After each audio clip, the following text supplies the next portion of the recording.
A paz do Senhor, muito bom dia. Sejam bem-vindos à nossa leitura bíblica diária e que seja uma bênção aquilo que o Senhor vai fazer através desta leitura, que o seu coração seja impactado, que seja abençoado, em nome de Jesus. Vamos a ela.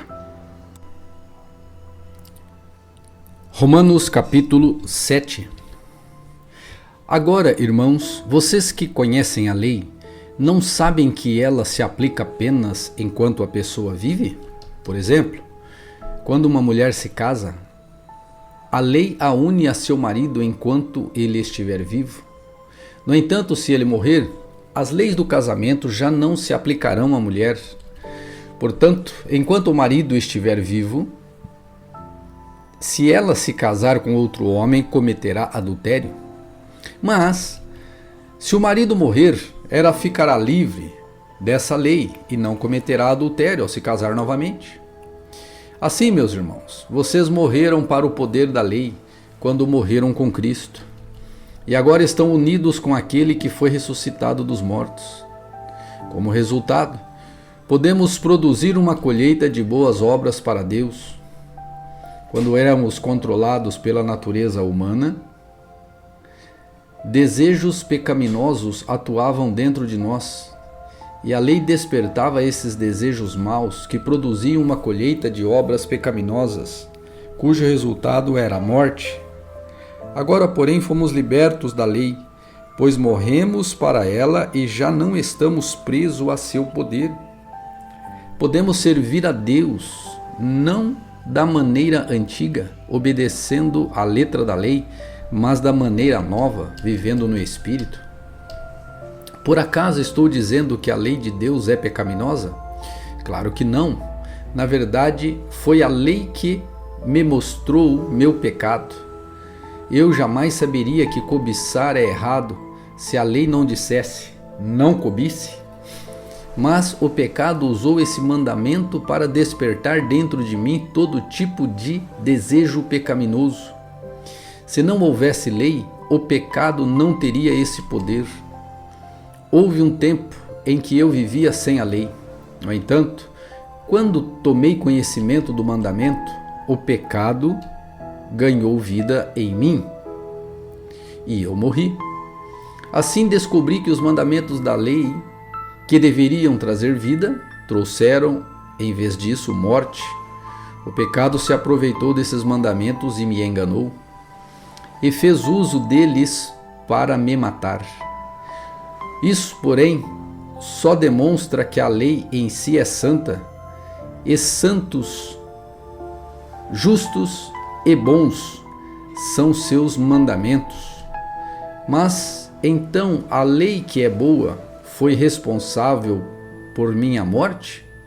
Claro que não. O pecado usou o que era bom para me condenar à morte. Vemos com isso como o pecado é terrível, usando os bons mandamentos de Deus para seus próprios fins perversos. O problema não está na lei, pois ela é espiritual e boa. O problema está em mim, pois sou humano, escravo do pecado. Não entendo a mim mesmo, pois quero fazer o que é certo, mas não o faço. Em vez disso, faço aquilo que odeio. Mas, se eu sei que o que faço é errado, isso mostra que concordo com a lei que é boa. Portanto, não sou eu quem faz o que é errado, mas o pecado que habita em mim. Eu mesmo sei que em mim, isto é, em minha natureza, não há nada de bom, pois quero fazer o que é certo, mas não consigo. Quero fazer o que é bem, mas não o faço. Não quero fazer o que é errado, mas ainda assim o faço.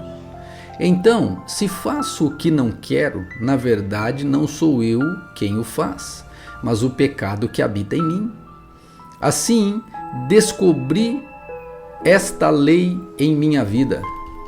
Quando quero fazer o que é certo, percebo que o mal está presente em mim. Amo a lei de Deus de todo o coração. Contudo, há outra lei dentro de mim que está em guerra com minha mente e me torna escravo do pecado, que permanece dentro de mim. Como sou miserável, quem me libertará deste corpo mortal dominado pelo pecado? Graças a Deus, a resposta está em Jesus Cristo, nosso Senhor. Na mente, quero de fato obedecer à lei de Deus, mas por causa da minha natureza humana, sou escravo do pecado. Romanos capítulo 8.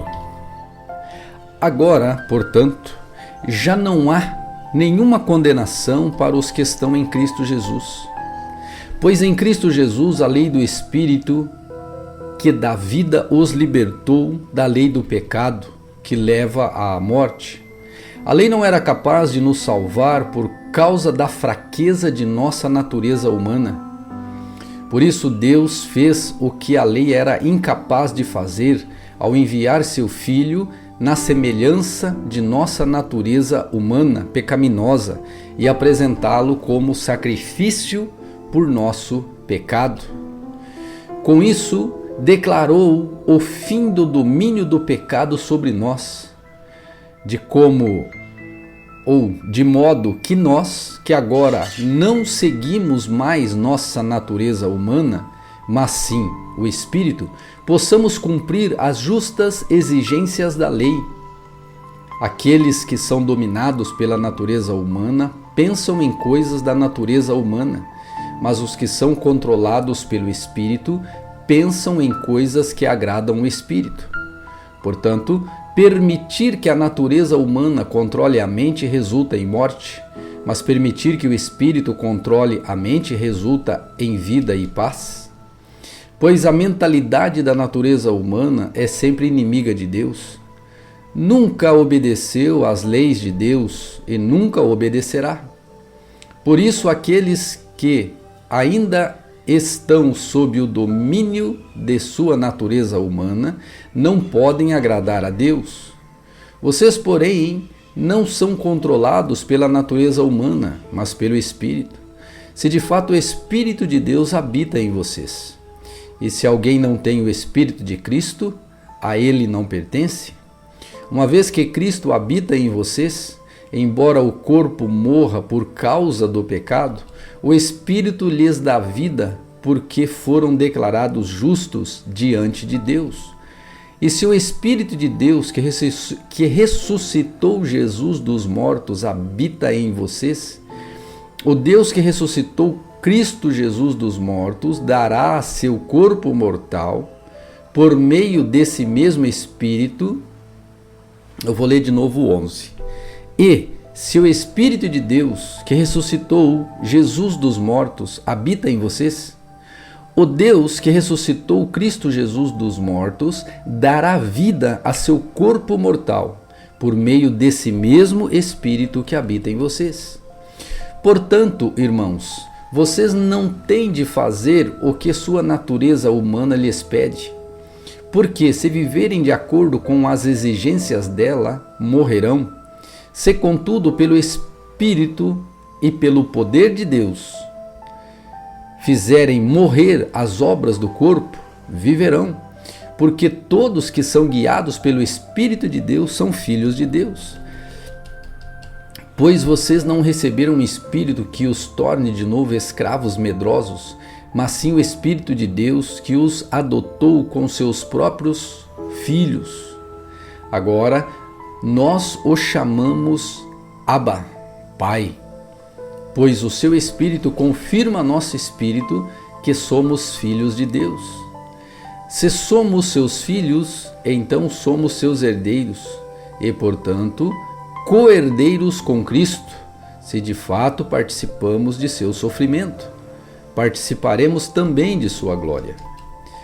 Considero que nosso sofrimento de agora não é nada comparado com a glória que ele nos revelará mais tarde. Pois toda a criação aguarda com grande expectativa o dia em que os filhos de Deus serão revelados.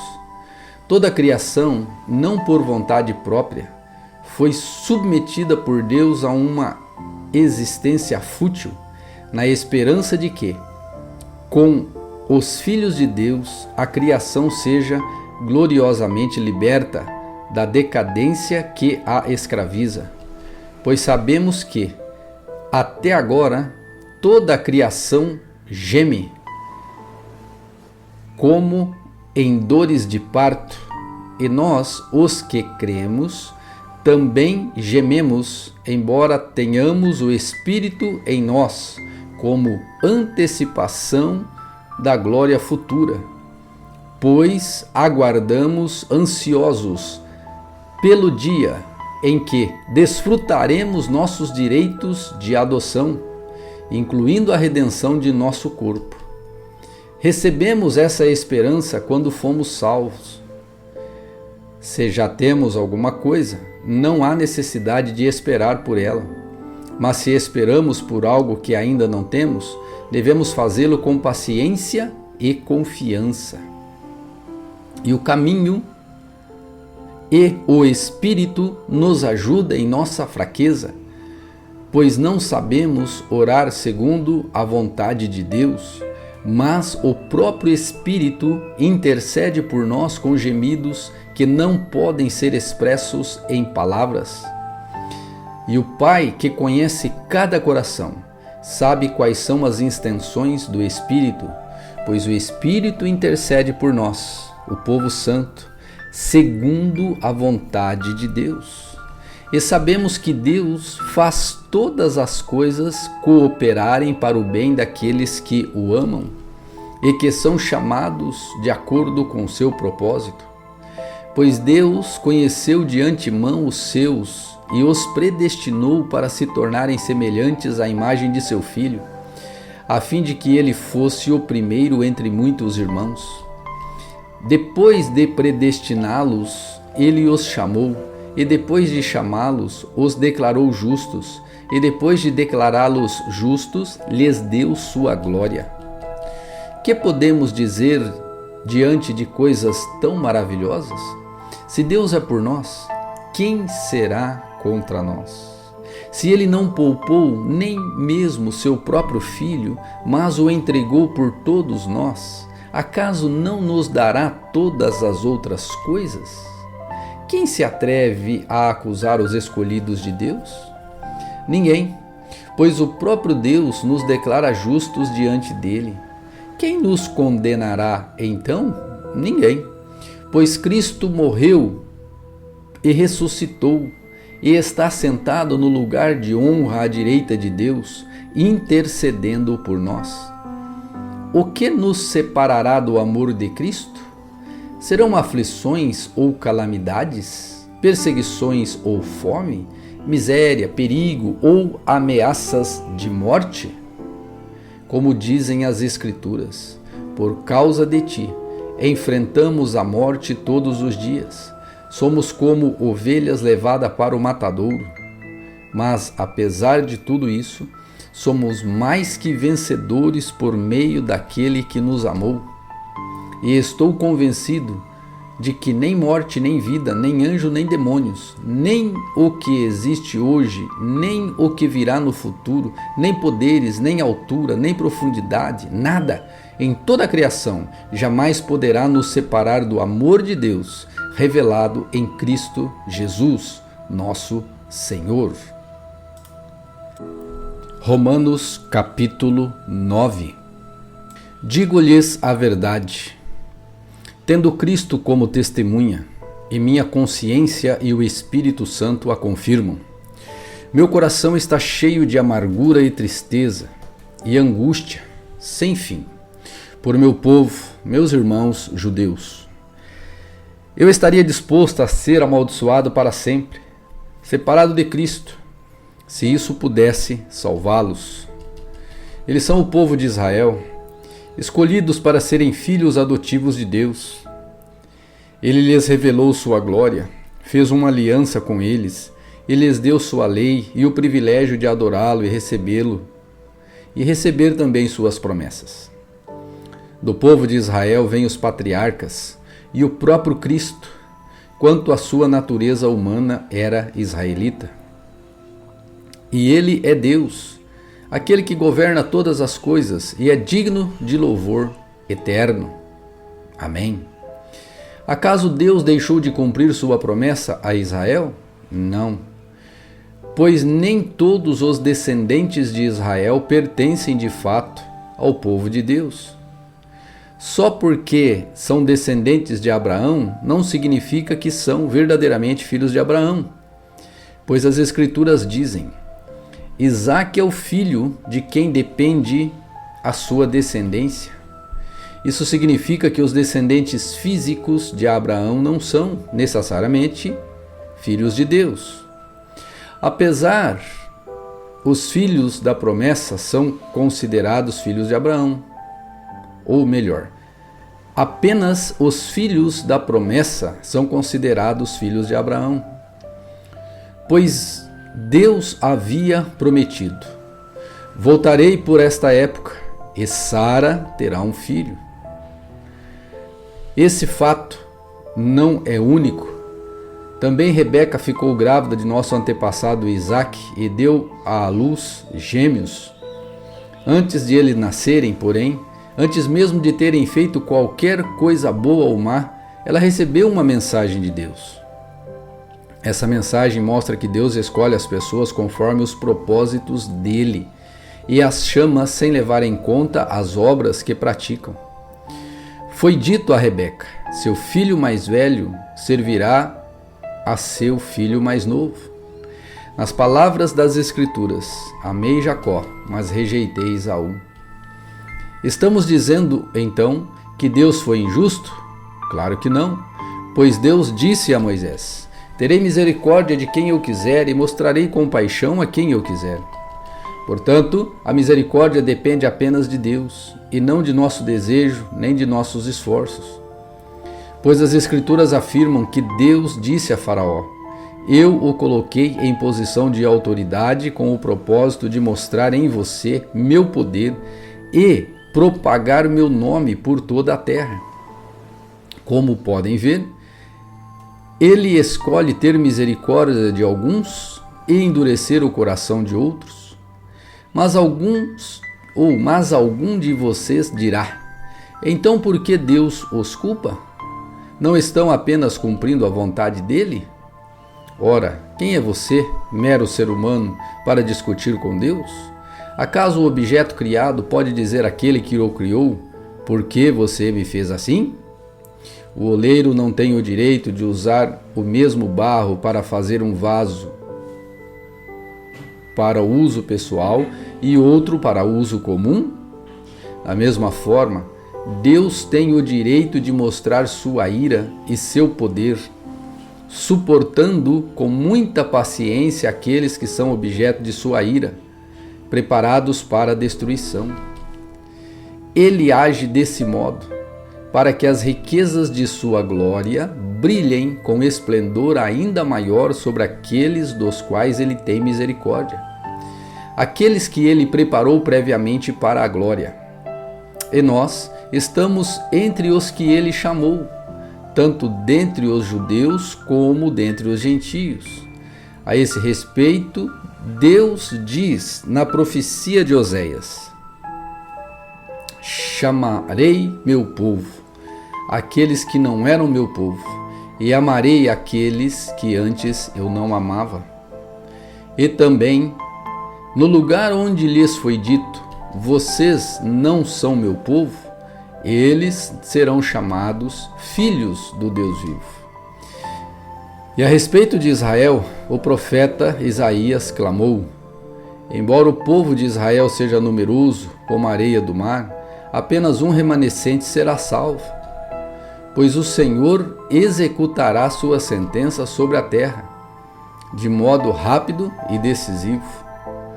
E, como Isaías tinha dito em outra passagem, se o Senhor dos Exércitos não houvesse poupado alguns de nossos filhos, teríamos sido exterminados como Sodoma e destruídos como Gomorra. O que significa tudo isso? Embora os gentios não buscassem seguir as normas de Deus, foram declarados justos, e isso aconteceu pela fé. Já o povo de Israel, que se esforçou tanto para cumprir a lei a fim de se tornar justo, nunca teve sucesso. Por que não? Porque tentaram se tornar justos por meio de suas obras e não pela fé. Tropeçaram na grande pedra em seu caminho, e a esse respeito as Escrituras afirmam: ponho em Sião uma pedra que os faz tropeçar, uma rocha que os faz cair, mas quem confiar nele jamais será envergonhado.